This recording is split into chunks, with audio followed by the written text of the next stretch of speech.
এই জন্য আমাদেরকে চিন্তা করতে হবে যে আল্লাহর বিধান অনুযায়ী যদি সমাজ চলে, দেশ চলে, রাষ্ট্র চলে, তাহলে আমি আপনি শুধু নয়, সকল পৃথিবীতে যত মাখলুক আছে সকল মাখলুক সুখে শান্তিতে থাকতে পারবে। এই জন্য সম্মানিত ভাইরা, আজকে তাহলে আমাদের সমাজে ন্যায় ইনসাফ প্রতিষ্ঠার পদ্ধতিটা কি? রাসূলের যুগে পদ্ধতি ছিল তরবারির যুদ্ধ।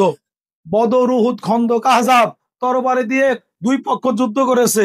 যারা জিতে গেছে তারা সমাজ রাষ্ট্র চালাইছে না ভাই? এখন আমাদের সমাজে কি এই যুদ্ধ হয় বলেন?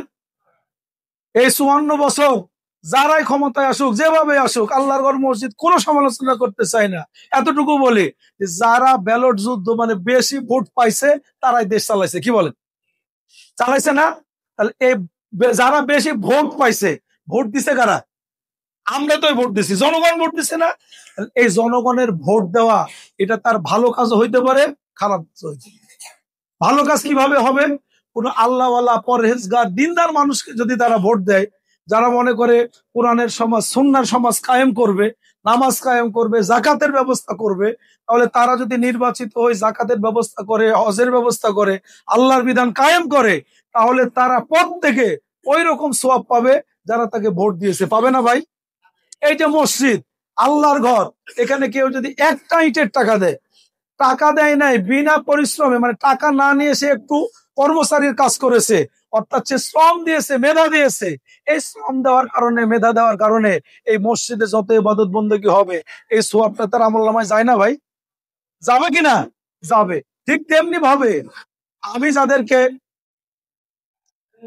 নির্বাচিত করব, আমি যাদেরকে রায় দেব, মত দেব, ভোট ইংরেজি শব্দ, আরবিতে বলে রায়, বাংলাতে বলে সমর্থন। বাংলাতে কি? সমর্থন। বলে না যে ভাই অমুকের সমর্থক, অমুকের দলের লোক, এই সমর্থন। আমি আপনি যদি সমর্থন দিই একজন লোককে, আমার এলাকার লোক, জানাশোনা লোক, আত্মীয় স্বজন, অথবা আমি ওই দল করি, এই জন্য তাকে আমি ভোট দিলাম। ভোট দেওয়ার পরে এই লোক মনে করেন অন্যায় করে। অন্যায় কি করে? জনগণের হক মেরে খায়, দুর্নীতি করে, চাঁদাবাজি করে, সরকারের যত বরাদ্দ জনগণের আছে এরা সে দেয় না। তাহলে এই যে তার যে গুণাগুলো হলো, তাকে যেন আমরা সাপোর্ট করলাম, ভোট দিলাম, ওই গুণাগুলি তার যে সমর্থক আমরা পাবো না ভাই? পাবো না? পানির মতো শিশায় সূরা জিলজাল আল্লাহ রাব্বুল আলামিন এটাই বলছেন, এবং সূরা নিসাতে আল্লাহ রাব্বুল আলামিন বলছেন, মাইয়াশফা শাফাতান হাসানাতান ইয়াকুল্লাহু নসিবুম মিনহা ওয়া মাইয়াশফা শাফাতান সাইয়াতান ইয়াকুল্লাহু কিফলুম মিনহা। আল্লাহ রাব্বুল আলামিন বলছেন, কেউ যদি ভালো কাজ করে, ভালো কাজের সুপারিশ করে, ভালো কাজের পক্ষ তাকে সমর্থন দেয়, সাহস যোগায়, এই ভালো কাজ সম্পাদিত হলে যা সওয়াব, এর পক্ষে যারা থাকবে সবাই সে সওয়াব পাবে। কে বলেছেন? আল্লাহ সুবহানাহু ওয়া তাআলা। পরের অংশ বললেন, পক্ষান্তরে যারা খারাপ কাজ করবে, খারাপ কাজকে সমর্থন করবে, সাহস যোগাবে, শক্তি দেবে, এই খারাপ কাজ সংগঠিত হলে যত গুনাহ সবার আমলনামায় এটা লেখা হবে। সম্মানিত ভাইরা, এর চাইতেও কঠিন কথা আল্লাহ রাব্বুল আলামিন সূরা বনী ইসরাইলের ৭১ নম্বর আয়াতে বলছে। সেখানে আল্লাহ রাব্বুল আলামিন বলছেন, ইয়াউমা নাদু কুল্লা উনাসিম বিইমামিহিম, আমি কিয়ামতের দিনে সকল মানুষকে তাদের নেতা সহ উঠাবো। কত নম্বর সূরা? সূরা বনী ইসরাইল কত নম্বর আয়াত? ৭১ নম্বর আয়াত। বাংলা কোরআন খুলে দেখেন, যাদের মোবাইল আছে খুলে দেখেন, আল্লাহ বলছেন যে কিয়ামতের দিনে আমি সকল মানুষকে কি দিয়ে উঠাবো? তাদের নেতা সহ উঠাবো।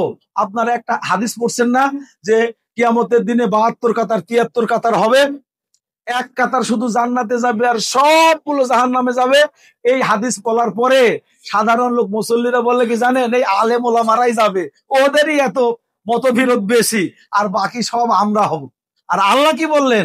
যে যার নেতা তার সাথে তার হাসর নাসর হবে, কিয়ামতে তাকে তোলা হবে। তাহলে আমাকে আপনাকে চিন্তা করতে হবে, আমি কে আমার নেতা, কাকে আমি অনুসরণ করি, কার কথা অনুযায়ী আমি চলি।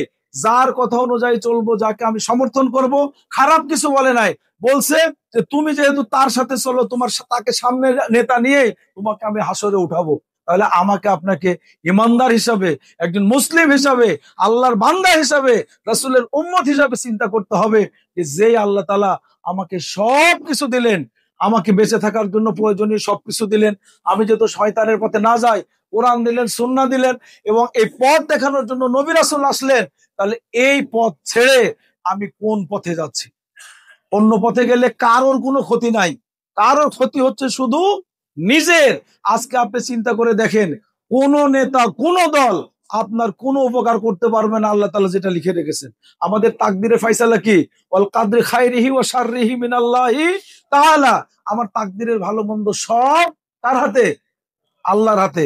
আপনাদের বদলগাছির একটা ঘটনা বলি, এই যে নাম বলবো না, আপনারা চিনবেন, বদলগাছির একজন উপজেলা চেয়ারম্যান ছিল, যারা গত বছর গত সেশনে ক্ষমতায় ছিল। তাকে একজন যে বলতেছে 7 দিনের মধ্যে 20 লাখ টাকা দিবি, যদি না দিস তাহলে মরার জন্য রেডি হ। সে বলতেছে যে ভাই, আমার এরকম দেওয়ার কোনো কায়দা নাই, আর জন্ম মৃত্যুর ফয়সালা তো আল্লাহর হাতে, সুতরাং এটা নিয়ে আমি কিছু করতে চাই না। তো বললো যে হ্যাঁ, মৃত্যুটা আল্লাহর হাতে ছিল, 5ই আগস্টের পরে তোর মৃত্যুটা আল্লাহ আমার হাতে দিয়ে দিছে। এখন চাইলে তুই বেঁচে থাকতে পারিস, আর না হলে টাকা দিয়ে মরতে পারিস, হয় টাকা দিয়ে বাঁচতে পারিস, না হলে তুই মরে যাবে।